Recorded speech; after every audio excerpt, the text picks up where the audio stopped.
Nobel पुरस्कार नहीं मिला तो क्या कुछ किया ही नहीं? यह प्रश्न केवल एक वाक्य नहीं है। यह हमारी सामूहिक मानसिकता का प्रतिबिंब है। कहीं ना कहीं यह सोच हम सबके मन में बैठ चुकी है। पर यदि हम इतिहास को शांत मन से देखें तो तस्वीर कुछ और दिखाई देती है। 6ठी शताब्दी ईसा पूर्व में तक्षशिला जैसे संस्थान में तर्क, गणित, चिकित्सा और दर्शन की शिक्षा दी जा रही थी।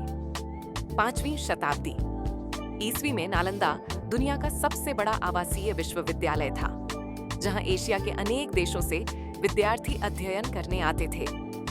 विक्रमशिला और वल्लभी जैसे शिक्षा केंद्र इस बात का प्रमाण है कि भारत कभी ज्ञान का उपभोक्ता नहीं रहा, भारत ज्ञान का उत्पादक रहा है।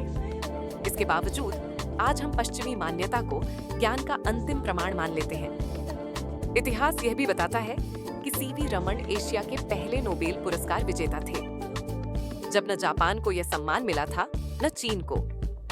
रविंद्रनाथ टैगोर साहित्य में एशिया के पहले नोबेल विजेता बने। और फिर एक नाम ऐसा भी है, महात्मा गांधी।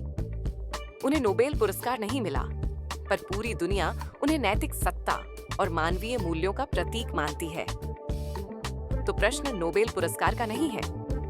प्रश्न ये है कि हम अपनी कीमत और अपने योगदान का पैमाना दूसरों के हाथ में क्यों दे देते हैं। यदि आज भारतीय संस्थानों को वही वैश्विक मान्यता मिलने लगे जो पश्चिमी संस्थानों को प्राप्त है, तो कोई भारतीय अपना देश क्यों छोड़ेगा? समस्या कभी प्रतिभा की नहीं रही, समस्या रही है मान्यता की, राजनीति की। इतिहास हमें स्पष्ट रूप से यह सिखाता है, योगदान पहले आता है, मान्यता बाद में। और जो सभ्यताएं अपने योगदान को पहचानना सीख लेती हैं, उन्हें किसी बाहरी स्वीकृति की प्रतीक्षा नहीं करनी पड़ती।